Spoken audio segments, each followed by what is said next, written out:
Hi everybody, it's Stefan Molyneux from Freedomain Radio. Hope you're doing well. So on this 10th anniversary of the invasion of Iraq, I think it's worth having a look at some of the facts that you're being shielded from. Generally, when you're within an empire, there's this sort of biosphere, this obsidian biosphere that keeps reality out, and the only thing that pierces it through is the occasional blowback, which causes self-pity and hysteria because the provocations overseas are not particularly seen. So let's look at some of the facts of what has occurred in Iraq over the past 10 years. And really, for 10 years before that, there was a UK-US-led blockade of some pretty essential medical supplies and food and other resources. One thing to remember is that the population of Iraq is a little over 30 million, and the population of America is 313 million. So roughly, it's a 10-to-1 thing. So when we talk about the deaths of 5 million Iraqi children, we are, to translate it in American terms, we'll be talking about the deaths of 50 million American children. And it's just really important to keep those perspectives in mind when we look at this data. So as a result of the coalition invasion, approximately 1.5 million Iraqis are dead. This would be the equivalent of 15 million Americans killed as a result of an invasion. The U.S. veterans in medical facilities, there are approximately 1,000 suicide attempts every month from these broken people. 18 suicides a day are completed. 320,000 veterans have brain injuries, which of course are hugely expensive and problematic. Almost 1 in 10 Iraqis have been displaced, which means they've basically had to flee their homes, either as a result of radiation poisoning from the depleted uranium shells, or as a result of the general bombing of infrastructure, or as a result of the snipers, or as a result of resistance forces, coalition forces, you name it. No electricity, no plumbing, no hospitals. They've had to leave. And again, this is about 30 million Americans having to move as a result of war. 80% of the displaced are women and young children. Let's look at the average Iraqi family. The odds that a father has been killed are 1 in 11. Odds that the mother is now the main breadwinner, 1 in 7. Odds that the daughter has been or is malnourished before 2003 was 1 in 5. Since 2007, 1 in 3. Odds that the son has been exposed to a traumatic event in the past 2 years, 1 in 2. 1 in 2.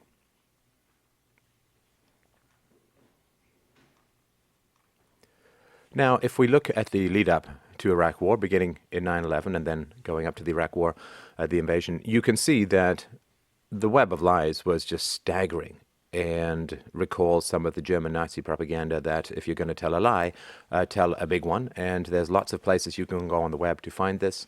But there was a slam dunk, there's no doubt. They knew where the weapons of mass destruction were. They knew that Saddam Hussein had attempted to buy yellow cake from Nigeria. They knew that Saddam Hussein had connections with Al-Qaeda, which, as a secular ruler, he didn't. And so, in general, about 935 lies were told in the lead up to the war. The first war is always the war on truth. After that becomes the war on flesh.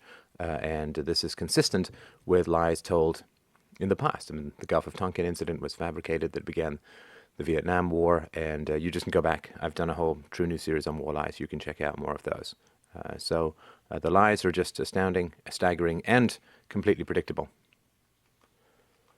So President Bush, October 7th, 2002, said, "The evidence indicates that Iraq is reconstituting its nuclear weapons program.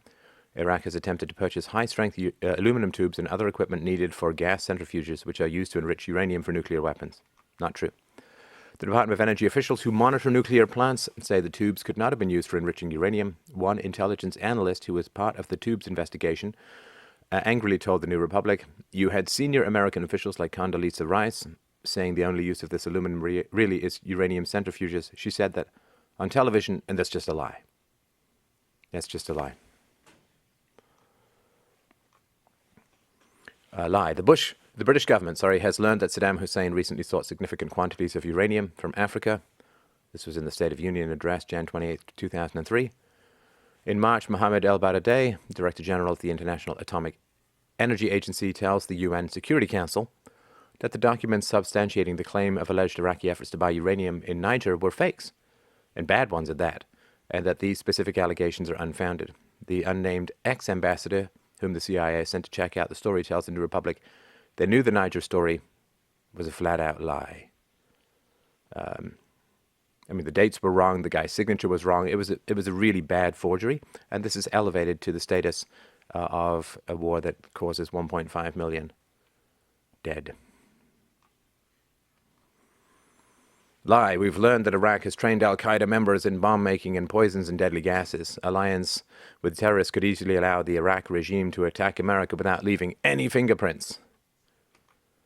No evidence of this has ever been leaked or produced. Colin Powell told the UN this alleged training took place in a camp in northern Iraq. To his great embarrassment, the area he indicated was later revealed to be outside Iraq's control and patrolled by Allied warplanes. Lie. We have seen intelligence over many months that they have chemical and biological weapons and that they have dispersed them and that they've weaponized and that they're weaponized and that in one case at least the command and control arrangements have been established. 2003, President Bush National Radio Address. Despite a massive nationwide search by US and British forces, there are no signs, traces, or examples of chemical weapons being deployed in the field or anywhere else during the war. What is not in dispute is that about 1,000 uranium-enriched shells were fired, which have significant health consequences, as we'll see.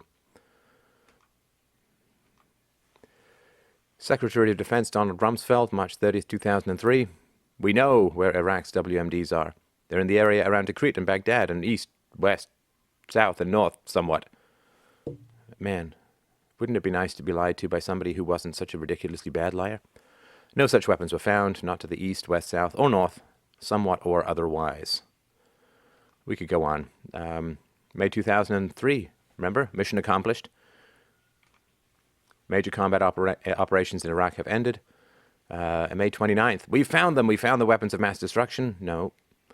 May 1st, 2004, daily life of Iraqis is improving.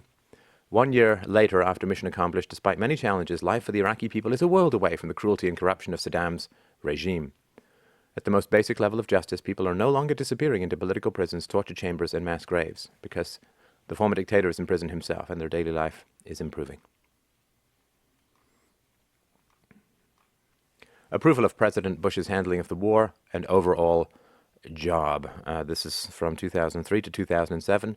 It's a massive decline. Everybody who cheered what the government did, it really does have blood on their hands. It's sad but true that this is not possible to be accomplished. These kinds of slaughters, you can't accomplish them without the cheers of people like you, perhaps people around you. And this is why we avoid the consequences of our blind patriotism. Fewer Republicans even say war was the right decision.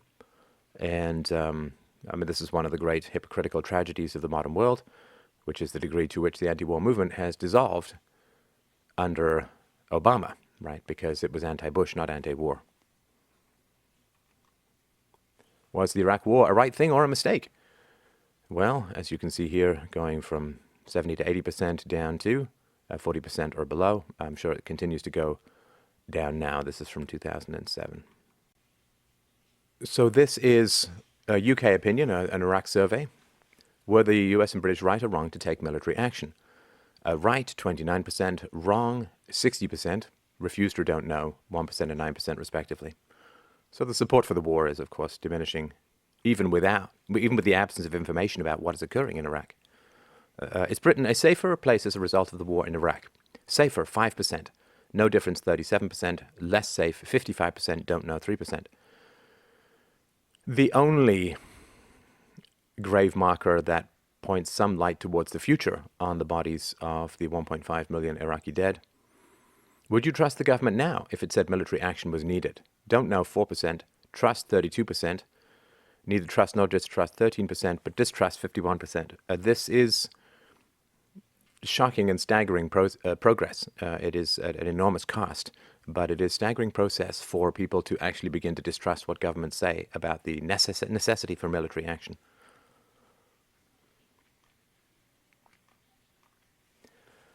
So the corruption involved in the Iraq War is staggering and, of course, completely predictable. War always involves massive amounts of corruption and theft from the general population and from the future in terms of debt and from the resources of the country being destroyed.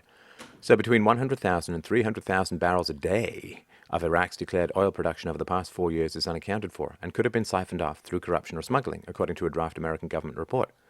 Using about $50 a barrel, the discrepancy was valued between $5 and $15 million a day. A day. Halliburton's overcharges classified by the Pentagon as unreasonable and unsupported, $1.4 billion.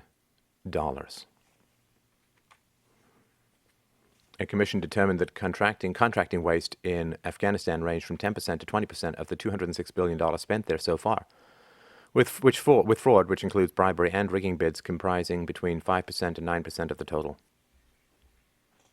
These are, I would imagine that these are just very conservative estimates. This is just the stuff that shows up on the radar. This is the stuff that's been reported by people who weren't bribed to keep it quiet. The war is an excuse for theft, right? Like, there's this old cliche that if someone, like some kid bumps into you in a crowded street and he's an accomplice of the thief, and the thief then takes your wallet as you are dealing with the kid, it's a distraction. War is a distraction for theft and for the acting out of sociopathic murder impulses as part of the killbot class, the soldiers.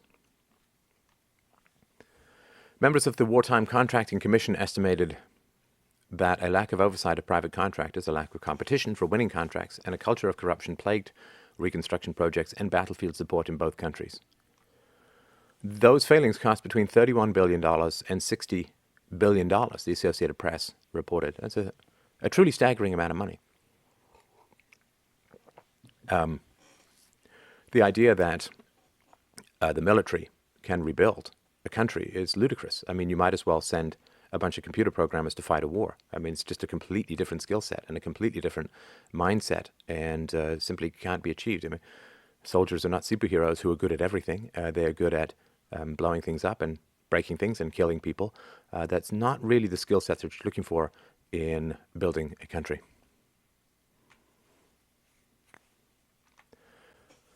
And let's look at the accountability. This is very important. It's frustrating, of course, for anyone with a moral sense, but let's look at this. So March 5th, 2004, former UN weapons inspector declares the Iraq war illegal. The war was declared and continued under false pretenses. The Iraq war was a violation of the international crime of aggression, which is a war crime and would result in the death penalty. It doesn't matter, of course, right? I mean, death penalty is only for the victims of the state, not for those who run the state. The U.S. opened a military offensive against the Arab Republic on the premise that the Ba'athist government of Saddam Hussein was harboring weapons of mass destruction. 1 decade later, the global community is aware that the intelligence claims of Iraqi WMDs were patently false at least, and a blatant fabrication at worst, but this knowledge has done nothing to erase the damage of the conflict.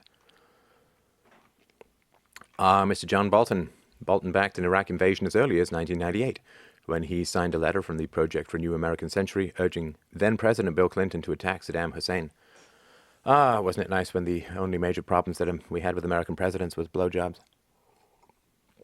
As the State Department's top arms control official during President Bush's first term, Bolton played a role in pushing the allegation that Saddam Hussein sought uranium in Africa.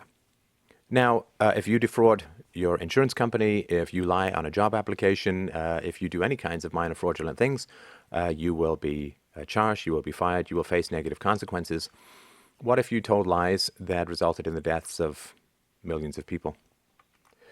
Well, nothing. In fact, promotions. Bolton remains an influential player in Republican foreign policy circles, a senior fellow at the Conservative American Enterprise Institute. He publicly mulled the 2012 presidential run before serving as a key advisor to Mitt Romney. This tells you all you need to know about the power of Mormonism to shield you from evil, that this worm tongue was also whispering into Mitt Romney's waxen ear. L. Paul Bremer, known as Jerry, Bremer was the top civilian administrator in Iraq. Bremer's tenure was plagued by charges of financial mismanagement. A 2005 Inspector General's report, disputed by the Pentagon, found that the U.S. lost track of $9 billion allocated for Iraq's reconstruction. Now, Bremer lives in Vermont and paints rural landscape scenes, perfects his French cooking, and serves on several corporate boards. I, myself, would never be seen in the same room with this man, but I guess lots of other people like his government connections because it allows them to siphon off some of the blood money of war profits that are driven through state power. Eliot Cohen. He was a founding member of Crystal's PNAC, was a key agitator for an Iraq invasion and for a maximalist response to the 9/11 attacks in November 2001 op-ed in which he called the war on terror World War IV. Cohen argued that the U.S. should target Iraq because it had helped al-Qaeda and developed weapons of destruction. Now, he teaches at the School of Advanced International Studies at Johns Hopkins University. The boys from Brazil, teaching other people how to run international relations. When you look at this through a clear-eyed moral lens, our world is, the hierarchy of our world is progressively more ghastly as we rise to the top. We truly have, zombie hearts, sociopaths, and all the people surrounding them running things. This is, if you don't understand the degree to which evil people run the world remains kind of incomprehensible. But of course, the evil people can only run the world because we praise them and we worship them and we respect them, and they, look reasonable in suits and speak calmly, and we don't listen to the content of what they say, only the form. So what was predicted and what resulted from the war in Iraq? Well, the Bush administration pre-war estimates of the cost of the war was $50 to $60 billion, as reported in the New York Times at the end of 2002. And of course, this was supposed to be paid for by the oil revenues coming from Iraq. $12 billion direct cost per month of the Iraq war as of 2008. So the entire cost was supposed to be a few months' worth of what the actual cost is. $526 billion, the amount of money already appropriated by Congress for the war in Iraq. That's as of 2008. This is, of course, many years ago. The total cost of the war estimated in 2008 at $3 trillion. $5 to $7 trillion is the total cost of the wars in Iraq and Afghanistan, accounting for continued military operations, growing debt and interest payments, and continuing health care and counseling costs for veterans as of 2008. Of course, the total sum has grown since then, so off by a factor of many thousands, and that is predictable. I mean, they've done studies before. The government estimates are always ridiculously low, and this is what they use to sell you, and then they enslave you with this ridiculousness. So to estimate this, you see this in sort of bubbles. The initial estimate is in the gray, 1.6 trillion spent to date, and 6 trillion total cost with interest through 2053. This is what happens when you cheer, when you gain the relief from anxiety and you submit and succumb to the Nazgul-style hatred of an imagined and invented enemy, when you join the bloodlust, when you pursue the ogre that is your own future self and your children's lives, and you throw pitchforks and set fire to things as part of the rabble, as part of the mob, this is what happens. Your future gets eaten alive. A lot of what is going on in the U.S. economy is a direct result of the government's participation in the successful agenda of al-Qaeda, right? Al-Qaeda, as you know, probably the Mujahideen in Soviet Russia was trained by the CIA to bring down Soviet Russia by engaging them in unwinnable wars in Afghanistan. And the stated goal of bin Laden was to cripple the American empire by getting it involved in unwinnable wars and bleeding its treasury dry. This is how you end empires. Why did the British Empire end? Because England destroyed its economy and its gold reserves in the Second World War. This is how empires end. They run out of money. And the best way to end an empire is to get involved in unwinnable wars and let all of the financial vultures pounce in and drain the treasury dry and waste lives through that way. And this is how the war on terror is being consistently lost.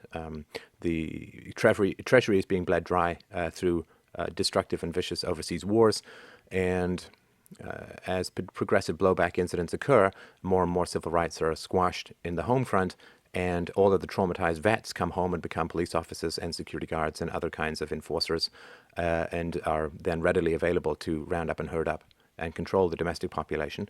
The end of empire will bring the effects of empire home. This is what happens when you don't burrow through the obsidian biosphere of the cultural protection that you are given, where you don't see the bodies of the victims of your foreign policy. So let's look at some of the effects of the war. Of course, loss of life, fraud, capital destruction, long-term permanent environmental losses. Let's look at the capital destruction.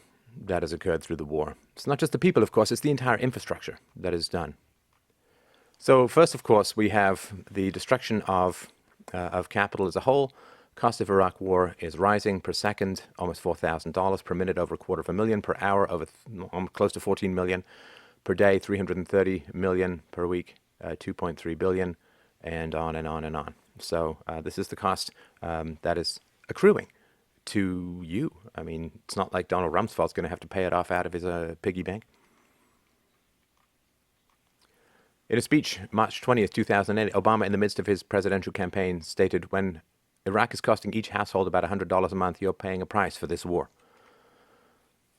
So the $3 trillion war, a new book by Joseph Stiglitz and Linda Bilmes. And what they said is the monthly operating cost of Iraq and Afghanistan wars is about $16 billion. To think of it another way, the book says roughly every American household is spending $138 per month on the current operating costs of the war, with a little more than $100 per month going to Iraq alone. Now, it's really, really important to understand that this is really the tip of the iceberg of what it costs. Of course, this money is not presented to the American public in the moment, right? You don't, so to say, they don't start a war and then send you a bill for a few $1,000s. They start a war and borrow so that you get to indulge in all the vicious sentiments and brutality of patriotic bloodlust and merging with the vicious herd. You get all those psychological short-term benefits, but you're not presented with any kind of bill that would lower your desire and your bloodthirstiness, right? So the money's borrowed, and the money is then spent and blown away and destroyed and fed into the sausage mill of human disassembly, which is warfare. And that money is not available for entrepreneurs, it's not available for investors, and the people who are over in the war aren't doing other things that would be productive to the economy. So these are the direct costs. The indirect costs are many times higher. And so this is the reality. You can't have war without debt. They say that war is the health of the state, but the reality is that the state is the health of war. You can't have war without the state, and I've written articles on this, which you can find on my website.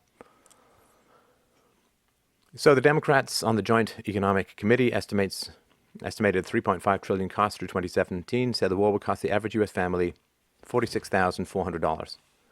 $46,400 per person. The total cost would be $11,627. Do you have that on you?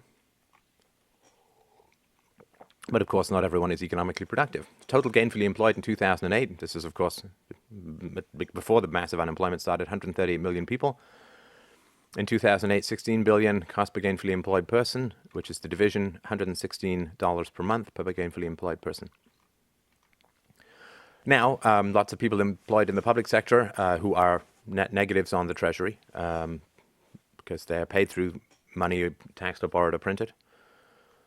So if we look at that, per gainfully employed person, it's $138 per month. So what has been spent on Iraq cumulatively through the Department of Defense, State, and the Veterans Administration, this is a tsunami, really, of blood measured in dollars. So the $440 billion spent on the wars up until 2006.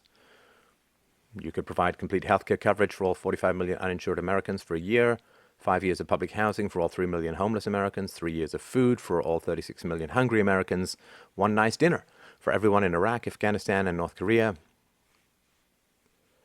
And I don't believe any of these should be done because they would all involve the forcible redistribution of income through state power, but it's a good way to measure what could be done.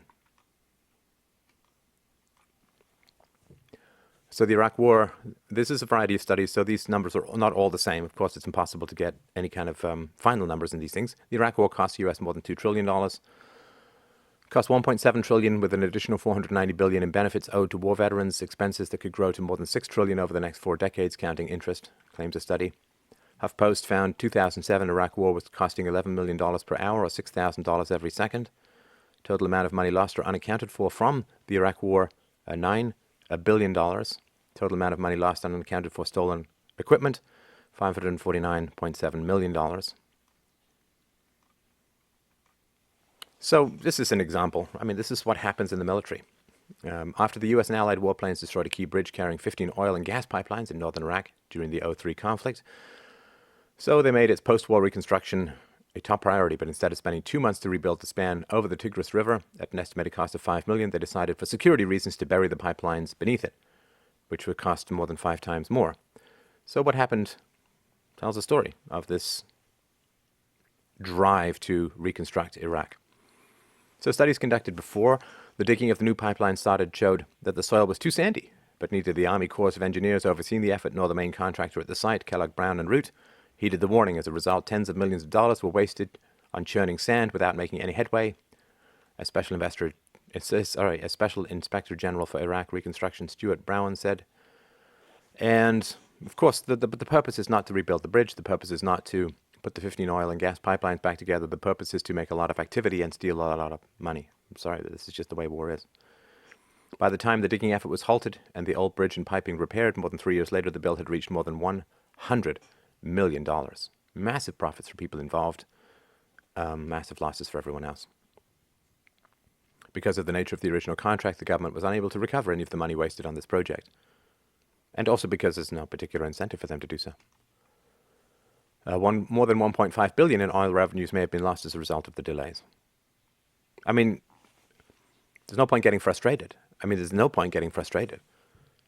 it's like driving a tractor into your garage and then getting upset that it falls down. I mean, this is what war is. This is what war does. So here's more from Afghanistan. A commission cited numerous examples of waste, including a $360 million U.S. financed agricultural development program in Afghanistan. The effort began as a $60 million project in 2009 to distribute vouchers for wheat seed and fertilizer in drought-stricken areas of northern Afghanistan. The program, as it always does, expanded into the south and east. Soon the U.S. was spending $1 million a day on the program, creating an environment ripe for waste and abuse, the commission said. Paying villagers for what they used to do voluntarily destroyed local initiatives and diverted project goods into Pakistan for resale, the commission said. I mean, not to mention, of course, that the Taliban, evil though they were, had done somewhat of a decent job of reducing or destroying the opium crop, the poppy crop, which now, of course, is back and has diverted a huge amount of criminal resources away from possibly productive activities to the shipping of opium and heroin and all the other products of this nefarious flower. If you fail to provide receipts, if you get audited, this is a big problem. But that's only because you see you're a tax livestock. The people in charge are not subject to really any of the rules that you are subjected to. So when Bowen's office asked to see a logbook documenting $1.3 billion in fuel purchases by the Coalition Provisional Authority, the logbook could not be found. Put it down here somewhere. Defense officials also could not produce documents supporting their expenditure of over $100 million in cash found in a vault at the Republican Palace, the gilded Saddam Hussein parlor that became a headquarters of the occupation. Average U.S. expenditures for Iraqi reconstruction in 2005, for example, were more than $25 million a day when Bowen's auditors went looking for documents supporting billions of dollars of fund transfers to the Iraqi government. In that period, they discovered the paperwork was largely missing. Who pays? Nobody. You, your children, the future Iraqis. Post-war planning was non-existent. This is very, very important to understand. This is a money grab, it's a power grab, and it's a way of venting the murder lust of sociopaths. It's not to do with reconstructing the country. In March 2003, which is when the Iraq War began, there was a meeting of war planners and intelligence planners in which a lieutenant colonel who was giving a briefing on the Pentagon's plans for rebuilding Iraq after the war could say only, "to be provided," which means to not be provided. A veteran State Department officer involved directly in Iraq policy said, "We didn't go in with a plan. We went in with a theory. We'll be greeted as liberators, we'll spend a bunch of money, and everything will turn into Shangri-La." Well. So the Associated Press reported earlier, recently, that the U.S. military authorities in Kabul believe $360 million in U.S. tax dollars has ended up in the hands of people the American-led coalition has spent nearly a decade battling: the Taliban, criminals, and power brokers with ties to both. When this money all goes missing, when this money walks off, it floats around, and a lot of it, like the weapons, ends up in the hands of your enemy. 380 tons of explosives are missing. 380 tons of powerful conventional explosives have been missing since April 2003, after the U.S. invaded Iraq. A New York Times article of 25th October 2004 says that the facility was supposed to be under U.S. military control, but is now in no man's land. The U.S. was warned about this stockpile of explosives before the war, but of course there was this big photo op drive to get to Baghdad, right? So they just had to leave the explosive behind, which were then stolen by all the people to be able to make 20 years' worth of IEDs. So a firm based in Dubai managed to keep around $4 billion in Pentagon construction contracts despite routinely marking up the price of switches and plumbing parts between 3,000 and 12,000%, according to an audit that Bowen conducted in 2011. June 13th, 2011, Department of Defense announces that $6.6 billion earmarked for Iraq has been lost with no explanation. America airlifted massive quantities of money into Iraq in the chaos following the 2003 invasion, filling cargo planes with shrink-wrapped bundles of $100 bills worth billions of dollars. The money was stashed at one of Saddam Hussein's former palaces and at U.S. military bases before being distributed to Iraqis, which sometimes involved transporting sacks of money in pickup trucks. Previous investigations had already uncovered massive waste and corruption in Iraqi reconstruction, but this was the first time an investigator suggested that money had been directly stolen, not lost through mismanagement. Come on, you put a bunch of young guys in charge of crates worth of $100 bills. I mean, what do you expect is going to happen? I mean, good heavens. So let's see what this government program to battle terrorism has achieved. The theory, of course, is that violence will always achieve the opposite of its intended goal. And let's see. So the number of global terrorist incidents from January to September 11th, 2001, 1,188. From January to September 11th, 2006, 5 years later, after the invasions of Iraq and Afghanistan, and the TSA and Department of Homeland Security and CIA involvement around the world and massive spending to combat the war on terror, the number of global terrorist incidents were 5,188. So, of course, almost 5 times as much. From 2006 to 2007, the violence in Afghanistan increased 30%. Number of suicide bombings in Afghanistan in 2001, 21. Number of suicide bombings in 2006, 139, with an additional increase of 69% as of November 2007. How you like me now? Okay, so let's look at the environmental losses. This is something that is not really much understood, I think, in the media as a whole and among the population as a whole. This is what your labor is creating. So how much oil did the U.S. military use in 2008 in Iraq?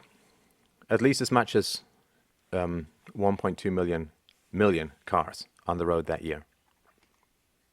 It's an enormous amount of oil. We'll get to that in a second. So the targeting of industrial sites and armament factories causes acute pollution. And when you drop a bunker buster bomb into a site which uses chemicals, the chemicals all get released into the air, the groundwater, the soil. 9 sites expected to be targets were named by the UK government as being involved in the production of chemical and biological weapons. And this is just terrible for the environment. So check this out. The amount of fuel that is being burned by military vehicles to keep the operation moving is massive. The U.S. military has said that its planes, boats, and tanks are consuming 15 million gallons of fuel a day. Let's put this in context. The amount of fuel that the coalition is using in one day is the approximate amount that 1.1 billion people in India need to keep their whole economy going for the same amount of time. So I want to read this again, really let this sink in. The amount of fuel the coalition is using in one day is the approximate amount that 1.1 billion people in India need to keep their whole economy going for the same amount of time. How many environmentalists are talking about this, are protesting this? Well, no, because their lefty dude is in the office, so politics over people, always, sadly. So, Bush says that things are improving for Iraqis. Let's look at their environment.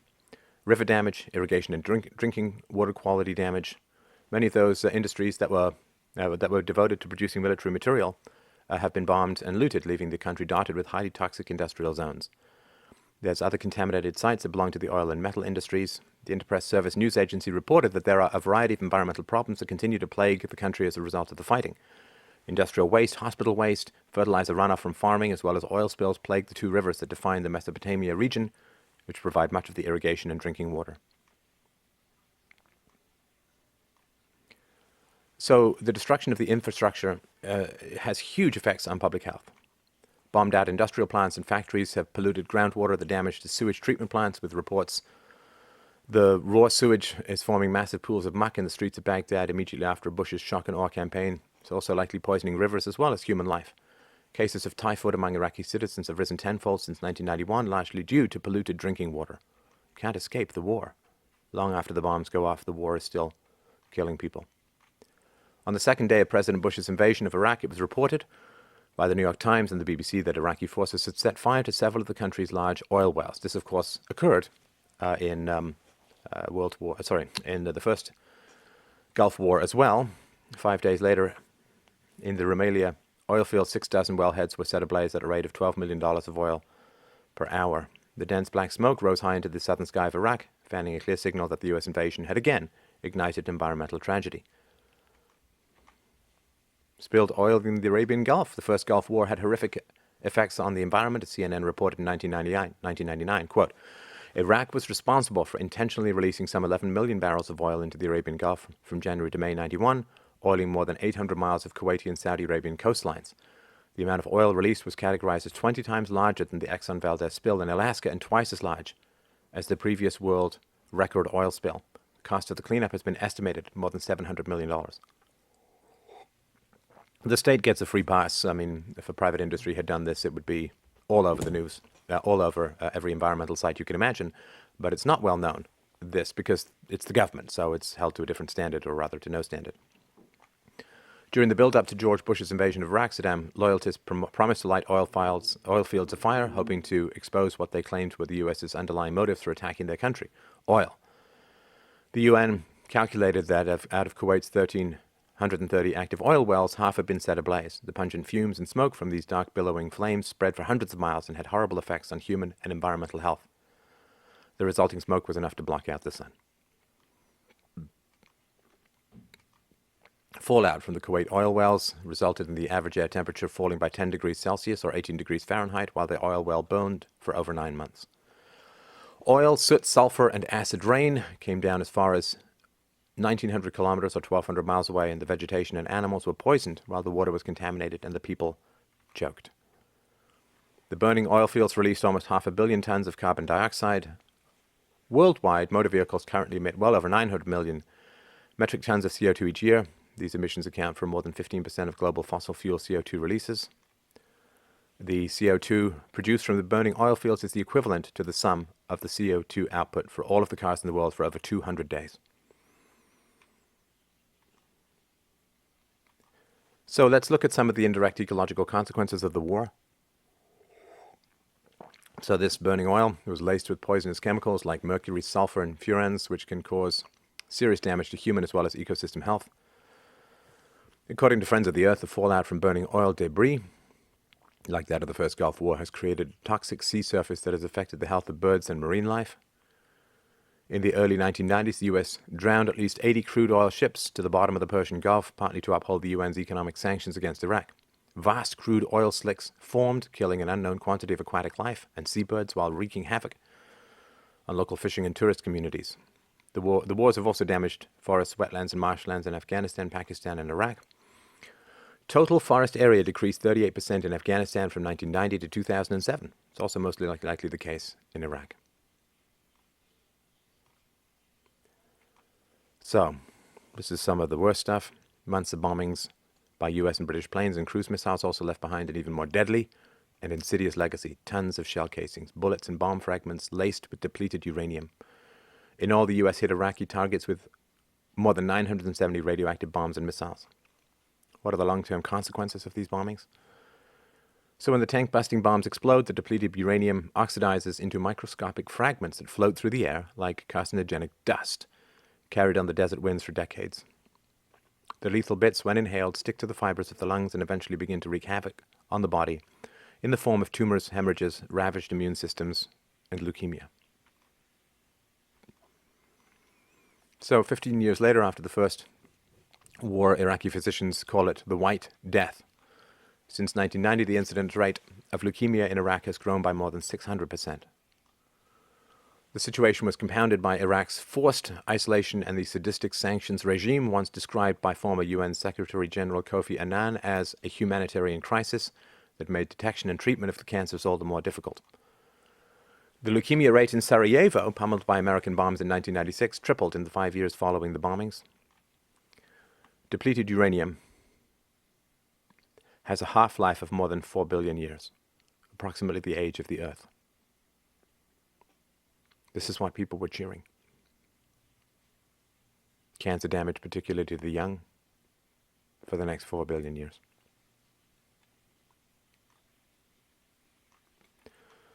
A World Health Organization study published last year connected the grave situation with the effect of toxic substances prevalent in many conventional weapons. Hair samples taken from the civilian population of Fallujah showed levels of lead in children with birth defects 5 times higher than elsewhere. Mercury levels were recorded at 6 times higher.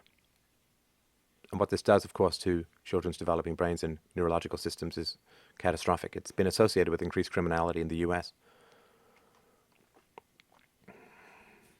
Let's look at the loss of life.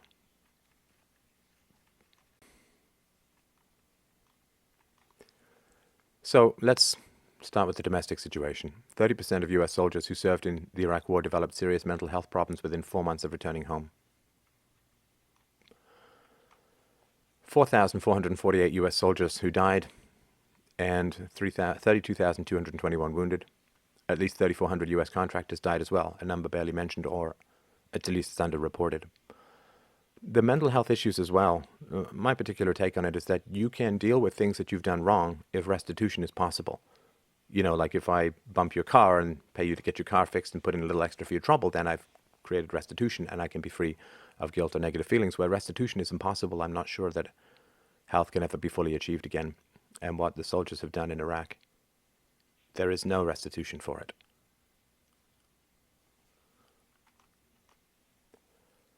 A 2011 survey conservatively estimated that between 800,000 and 1 million Iraqi children have lost one or both parents. War is the decimation of families. Of course, we know that. And again, to put this in perspective, this would be 8 million to 10 million American children losing one or both parents to an invasion. What would that do?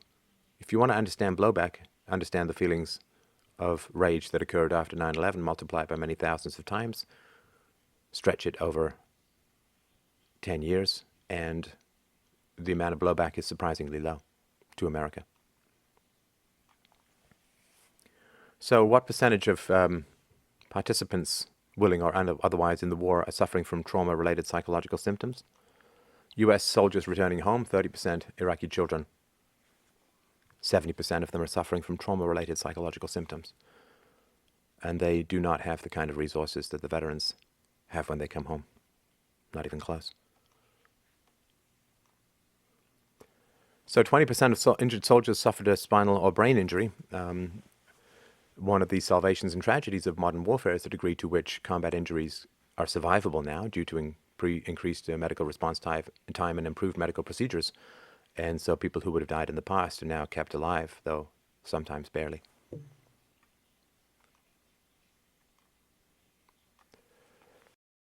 After Iraq and Afghanistan. So researchers recently examined the post-deployment health assessments of almost 250,000 American soldiers returning from Iraq and over 16,000 returning from Afghanistan.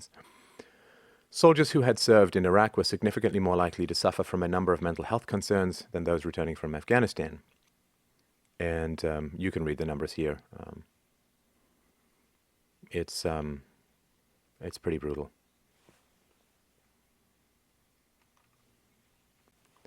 War is toxic, of course, to people's mental health. You can't ever leave the war overseas. Multiple deployments increase combat stress from 12% to the first deployment to 18% to the second deployment to 27% to the third or fourth deployment. Longer tours naturally increase soldiers' mental health problems. If you're deployed fewer than 6 months, you are 15% likely to have a mental health problem. And if you're deployed for more than 6 months, it's 22%.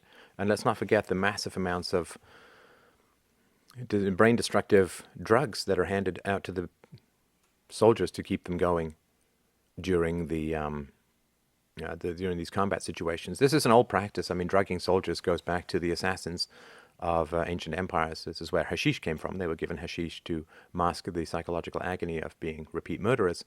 And of course, you're getting a lot of SSRIs and other kinds of psychopharmacological drugs being handed out like candy to these soldiers just to keep them going and doing what they're doing, which has so many ripple effects that are negative down the road that it's hard to measure. Let's look at some of the views of the Iraq population. You know, they are the ones who, of course, were supposed to be saved. How safe do you feel in your neighborhood? Very safe, 26%. Not very safe, 41%. Not safe at all, 33%. Do you oppose the presence of U.S. forces? Rising from 04, 51% to 05, 65% to 78% now. Violence against U.S. forces is acceptable. Only 12% believed it in the past, and 51% of people believed it later on. How are things overall in your life compared to before the war in spring 2003? Well, it's going down from 20% better. Now it's down to about 5%. As of 2007, it's much lower now, I would imagine. Again, I'm not going to read all of these off. Which of these are the greatest concerns to you? Car bomb suicide attacks, 38%. Violence by U.S. forces, 16%. Fights, Iraqi government and anti-government forces, 12%. Fights from religious groups, 8%. Kidnappings for ransom, 7%. Snipers, 5%. Violence by local militia, 4%. Violence by Iraqi police, 2%. Violence by Iraq army, 2%. They're much more afraid of the Americans and of the wars they provoke or the fights they provoke rather than their own people. So what happens when defense becomes invasion, when defense becomes offense? Well, the decimated and infuriated population is all set for blowback. Approximately 2.8 million Iraqis out of a population of 34 million are displaced internally or into neighboring states. Approximately 1.4 million are refugees to other countries, 1.3 million are internally displaced. 90% of displaced Iraqis have no plans to return. How could you? The percent of Iraqis living in slum conditions tripled from 17% prior to the 2003 invasion to 53% in 2010. Crucial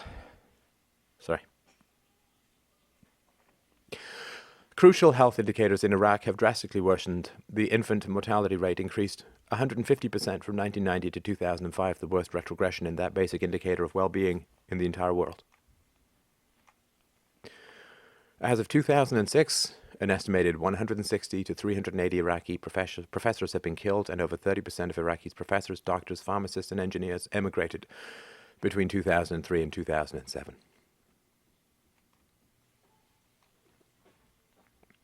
In the Iraq War, soldiers die and civilians get murdered. These are the Iraq War deaths from 04 to 2009. Coalition forces down at the very bottom here, Iraqi forces a little higher, insurgents a little higher, but as you can see, the vast majority are civilians. They did not choose the war, they did not choose their government, and they pay the price.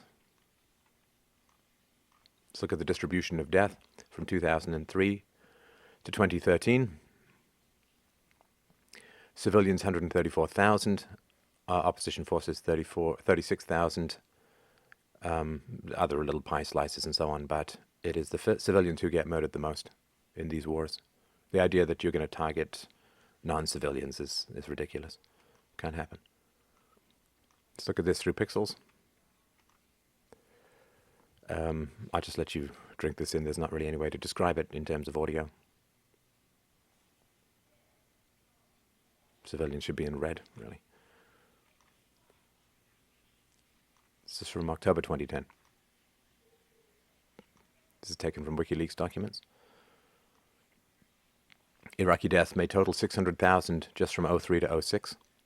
Study by the Johns Hopkins Bloomberg School of Public Health determined that the rate of violent deaths in Iraqis since the 2003 invasion, extrapolating from a survey of almost 2,000 households, the report estimates that 601,027 Iraqi civilians died in violence between March 2003 and this July, a figure far higher than other previous estimates.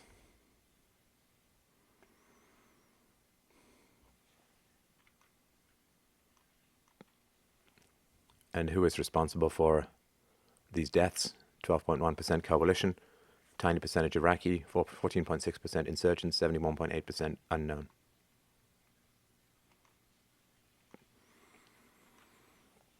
In Iraq, over 100,000 prisoners have passed through the American-run detention system, with prisoners not having any effective way to challenge their detention.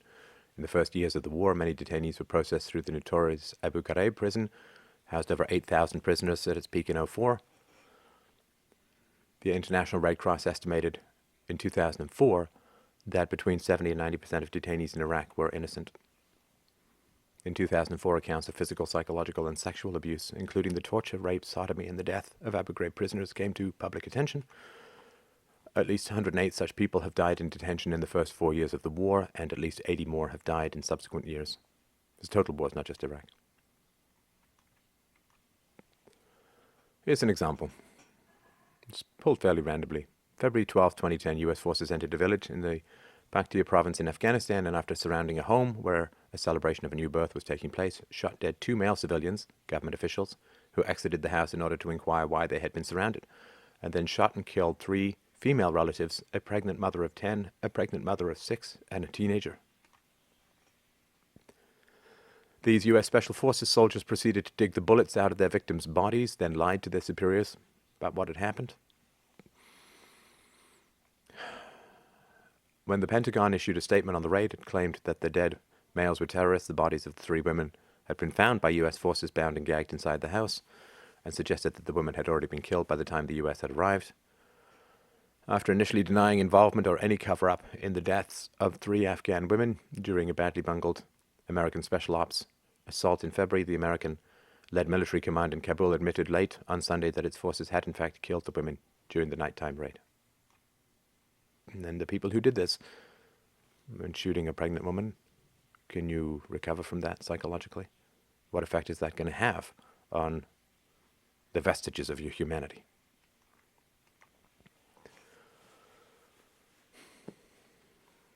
And these, again, these are direct and indirect deaths, but the Iraq body count puts the number of dead civilians between 110, 937, 121, 227. But the Opinion Research Business, an independent polling agency based in London, has calculated the number of fatalities at over 1 million. The dates of these are different, so this is why we have disparities.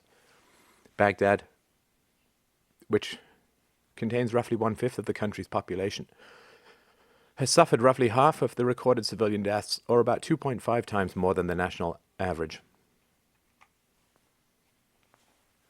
Almost 15,000, or 13% of all documented civilian deaths, were reported as being directly caused by the US-led coalition. The report notes that of the 4,000 civilian victims of US-led coalition forces for whom age data was available, over 1,200, or almost a third, were children. Of the 45,779 victims for whom the IBC was able to obtain age data, almost 4,000 were children under the age of 18.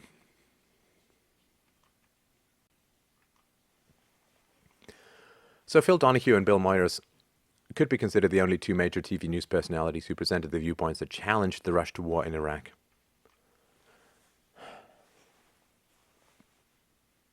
General Electric and Microsoft were MSNBC's founders and defense contractors that went on to make tremendous profits from the war.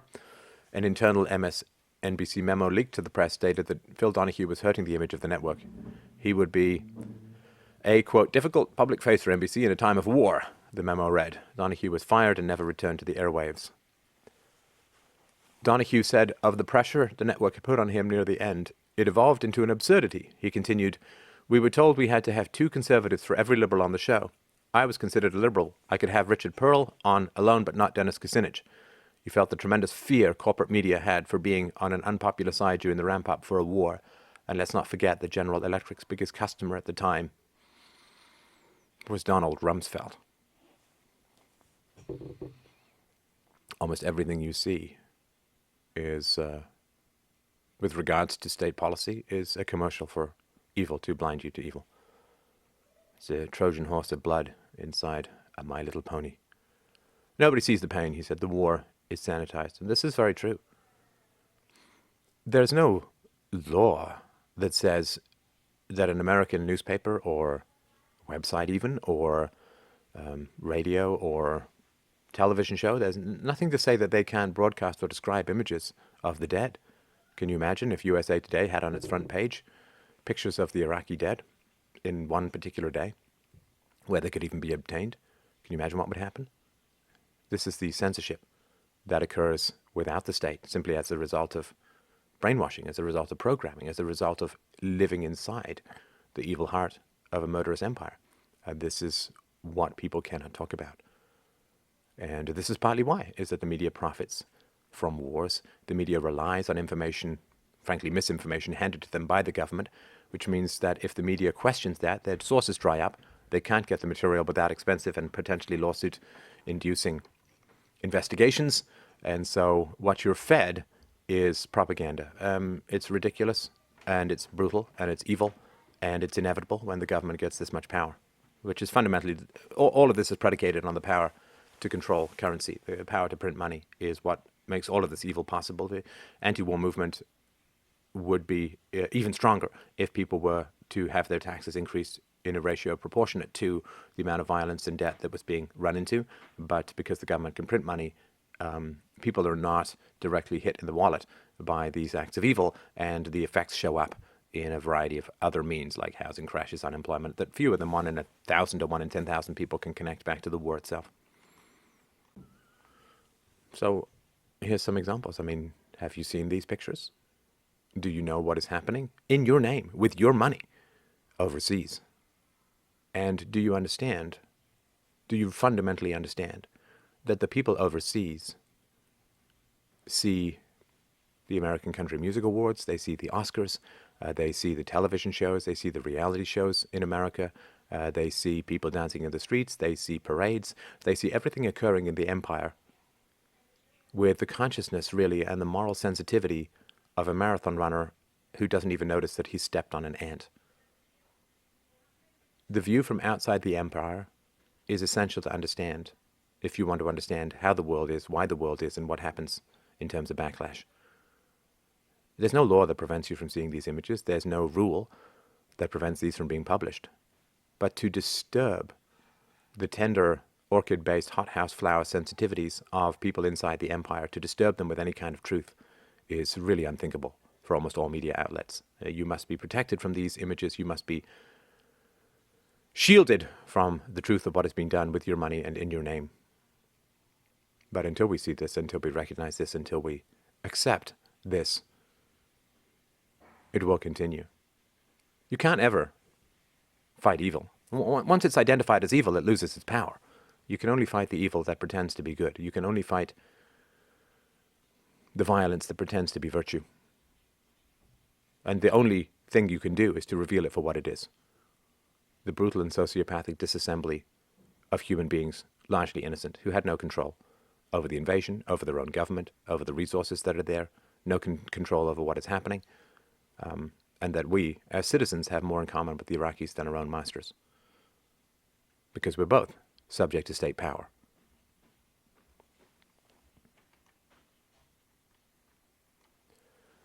I don't really have a conclusion, but I really do appreciate you sticking with the content in the presentation. It's very, very important to understand. Please send this to people who are losing track of the war or who are distracted by their own woes. Looking at the woes that the American economy is facing can't really be solved, can't really be understood without looking at the horrors that are being inflicted overseas and the degree to which the media is keeping this information from you. Please send this around. This is why people are unemployed. This is why the economy is collapsing. This is why there are terror attacks. This is why all of this is occurring. And if you don't understand this and what's happening and the view from outside the empire will never end. This is Stefan Molyneux. Please drop by freedomainradio.com. I will put sources to this in the low bar below the video and in the notes of the podcast. fdrurl.com/hell if you would like to get more of the sources for this. Thank you so much for your patience in this presentation, and open your eyes in order to stay safe.